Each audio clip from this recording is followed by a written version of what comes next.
Hi, my name is Arandes in another episode of Healing Together. And today we're going to talk about how to overcome the loss of a loved one. You know, the loss of a loved one. How do we overcome that? First of all, I want you to be aware of that. If for some reason you're watching this video and you happen to have lost someone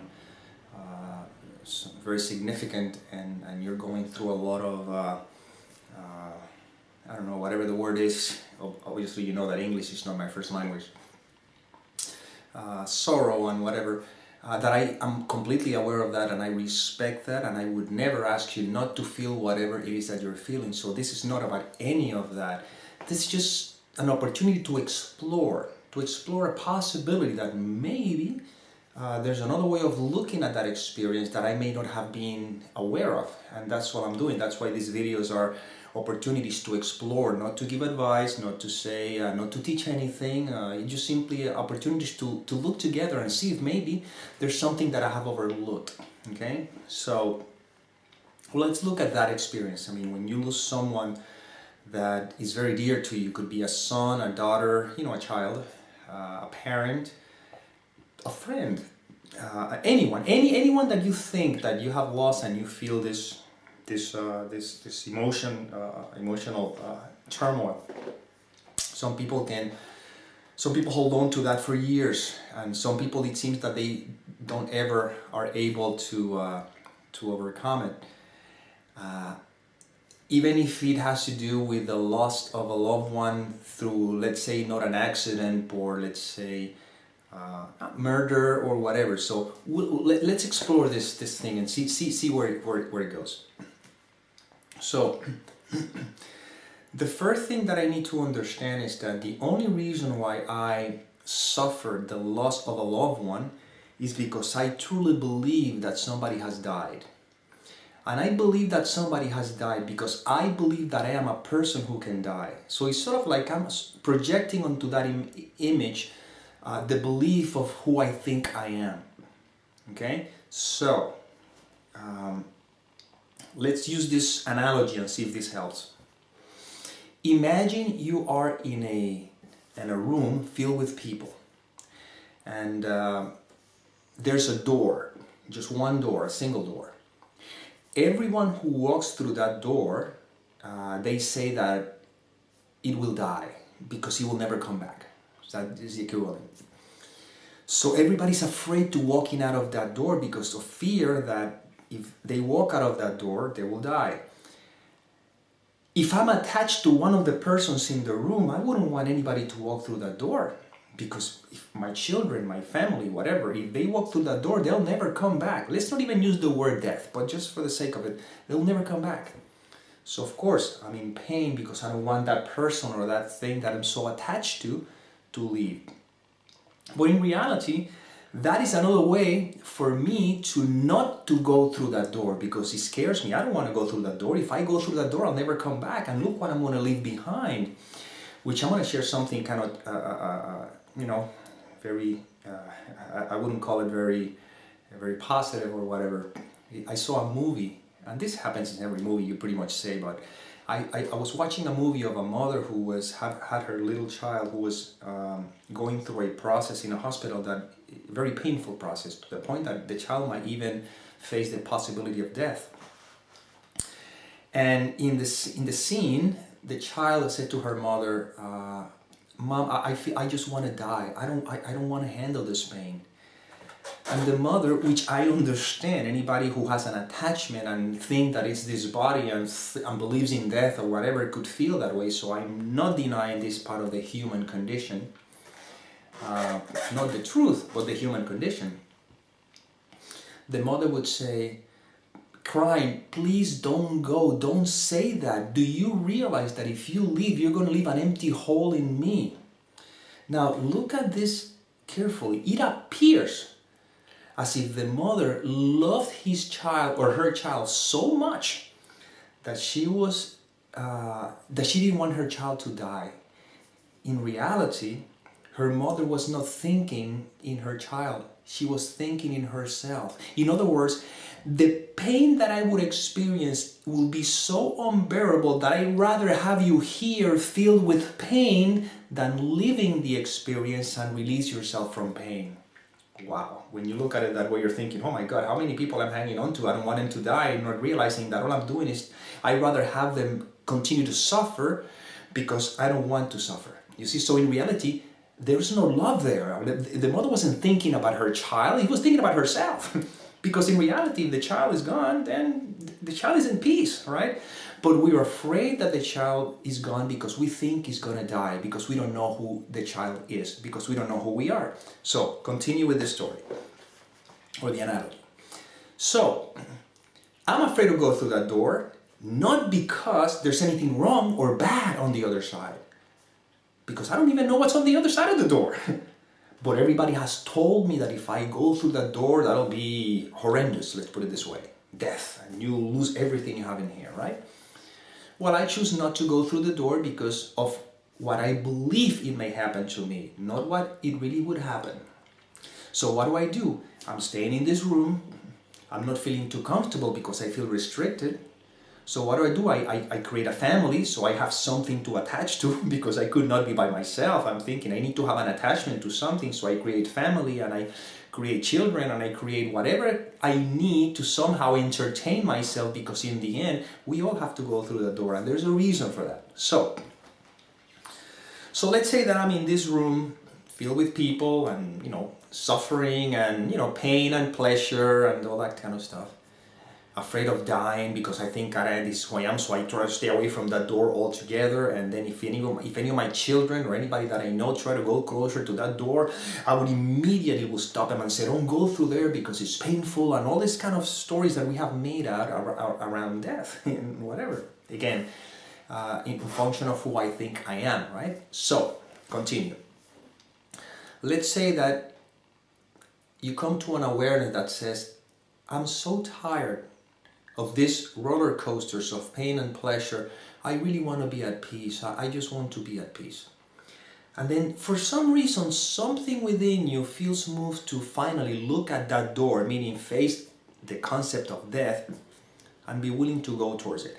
As you move towards that door, everyone around it who shares the same fear you had about losing someone will try to convince you.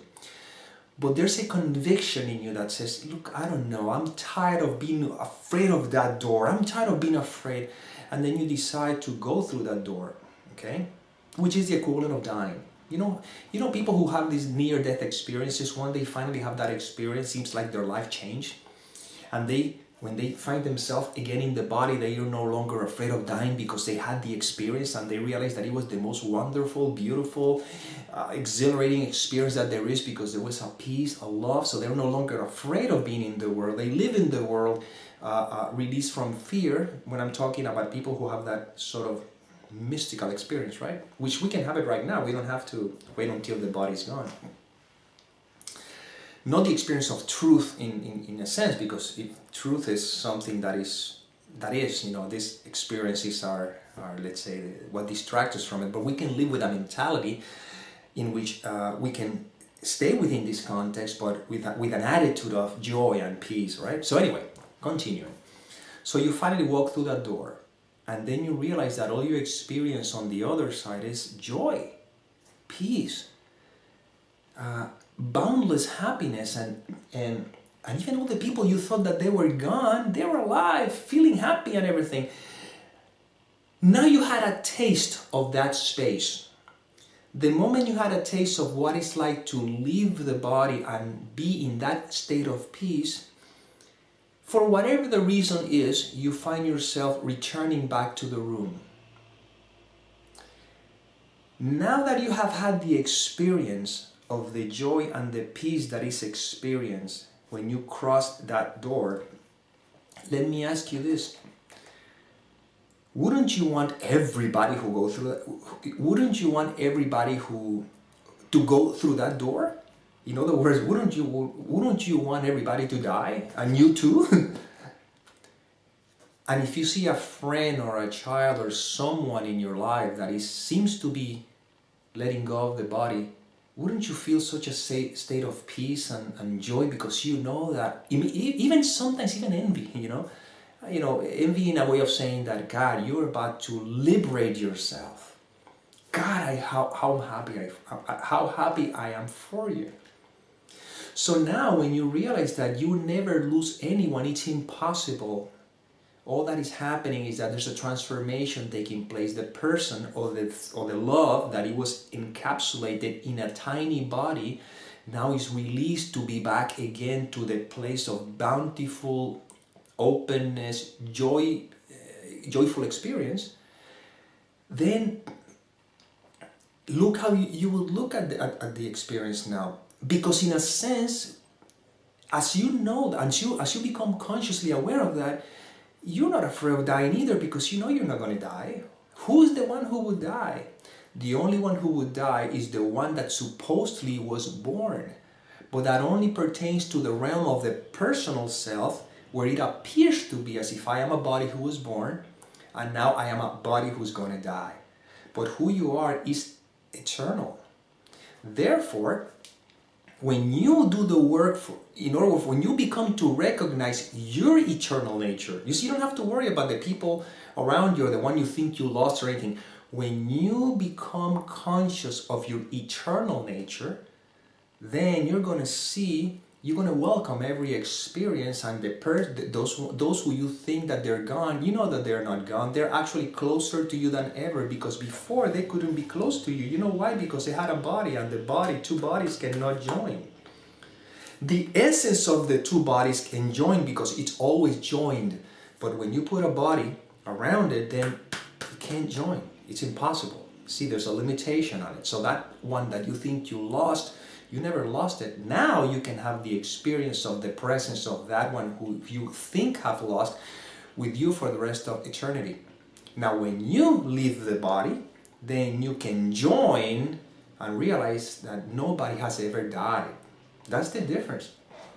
So the question then is, how do you practice? How do you do this? How do you whatever? Well, there's not a practice to try to get to anything or a doing, but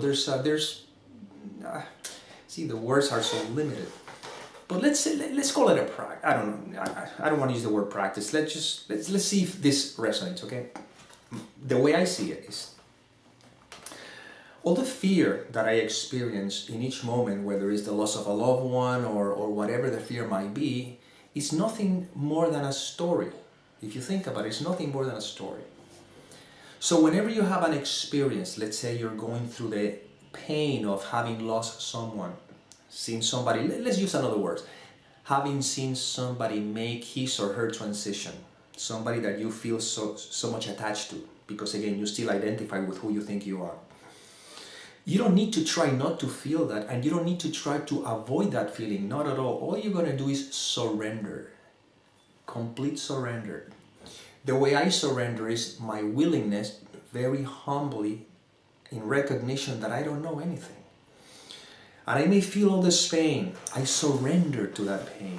I may feel all this, whatever the case may be, I surrender to it. I may have thoughts coming through, I surrender to it.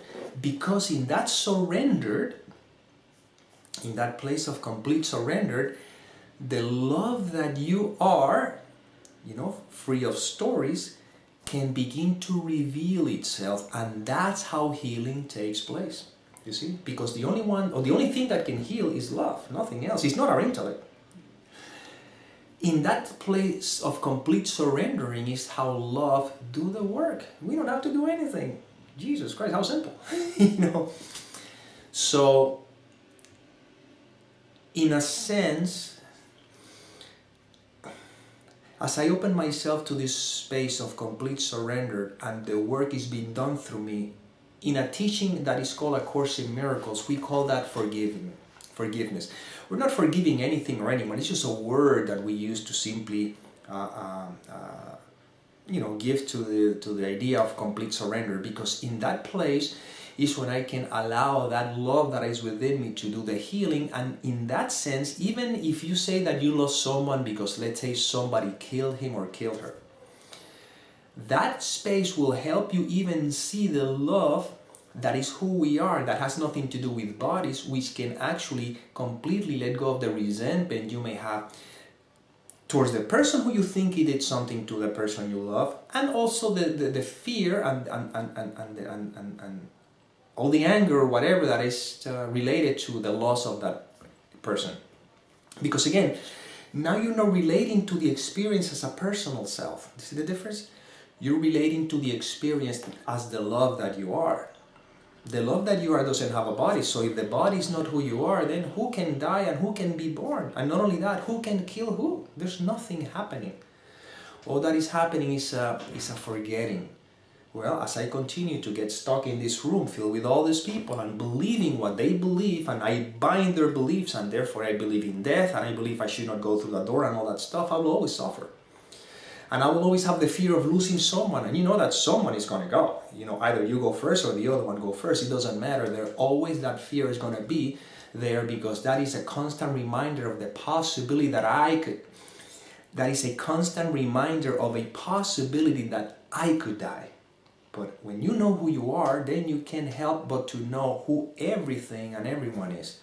And that's how you can live at peace and enjoy through this world of illusion, where it appears where it appears that bodies are being born, and bodies are dying. Now you know it's like you're sitting on a chair observing the movie, where characters come in, characters leave, but who you are stays as it's always been. You know, that's basically it. So once again, this is an opportunity to explore, meaning that if you have lost someone and you're going through all that pain, once again, I honor and I respect that. I'm just opening up the possibility that if you can surrender to the experience with a little willingness, it's just simply saying, I mean, I feel comfortable with the word God. I don't have any issues with it, so I'm going to use that word. To me, I could say, God, thy will be done. I don't know the meaning of anything. I simply surrender, because all I desire is peace. See, now all of a sudden I don't desire that my pain is gone, although in a state of peace mostly you will experience this serenity, or that the person who did what he did to the person that I love, becomes what do you call, punished, or why did my child or my loved one or whatever, it was gone. You forget all of that and you stay focused on, God, all I want is your peace. Thy will be done. In that place, you begin to have a taste of the peace that you have when the mind is free of stories. Because again, all your suffering, all suffering is nothing but a story. It's not a physical pain the problem, it's the story we place on it. It's not that the person that we love is gone, it's the story that we placed on it, which is based on the story that I placed before, which is the one that got me attached to it. You know? If you think about it, many people, if you ask them, why do you have, or why do you want the things you want? And they cannot even give you an answer. Why do you want to have children? And they made up a story. Many doesn't even want to have them, supposedly, but they think that that's what you should do. You know? Why do you want to go to college? Why do you want to have this career? Why do you want to exercise? Why do you want to do this? Why do you want to do that? Why do you want to avoid this? If you really go, if you're very honest with yourself and surrender to it, you realize that I don't even know. Well, if you open yourself to that I don't even know with complete open-hearted, life will lead you very lovingly towards that door so you can free yourself. And we begin to free ourselves by dying while we are alive. What does that mean? What does that mean is that your physical body doesn't have to be let go yet. It will have to be let go, because eventually, if you want to get to know who you are, if you want to have the experience, direct experience of the oneness with everything, you know, the body cannot be sustained. But you can live a life from a state of mind in which there's no, let's say, this psychological fear, you see? And then I think in the teachings of A Course in Miracles, there's a lesson that says, I would get out of the way and let me show the... You see what happens? I know it more in Spanish, you know, me haré a un lado y dejaré que él me muestre el camino, so I'm trying to translate. And it says, there's a way of living in the world that is not of this world, but it appears to be so. Where your mind is serene, you know, everybody sees you just as if you were before, but your mind is more serene. It's kind of like, I'm trying to paraphrasing it but something like that. So then you begin to live life with such a serene look, serene, right? Calm, observing, bodies come, bodies go, money comes, money goes, relationship come, relationship goes. That is assuming that you have to go, whatever, of course. It's like you're the observant. You see what I'm getting at? But that doesn't happen through a particular practice. You see, it's not an attainment to. I'm not trying to attain that state of mind because I am that state of mind. But I can surrender to what is. And in that complete surrender to what is, that love that I am, that wisdom, whatever you want to call it, reveals itself, and there's nothing else for me to do. That's the simplicity of it. So in this case that we're using the example of somebody who has lost a loved one, that is the best way I feel I can deal with that experience. And if you think about it, is the way to deal with every experience. Loss of a loved one, loss of a job, loss of a relationship, loss of your favorite pen that your grandmother gave you when you were 12. It doesn't matter. Eventually, loss of this physical thing that I am. It's the same thing. That wisdom is ready to reveal itself, to reveal the love and the peace that is within you if I'm just willing and open. And that's all is required of me. So that's my little, my little talk about regarding the theme of how to deal with the loss of a loved one. Which eventually, if you watch enough of my videos, you're going to find out that I'm saying the same thing, because really it's very simple. The truth is only one, and there's no complication to it. It's always the same thing until finally the mind is ready to accept it, and then it's done. So well, hope you enjoyed it.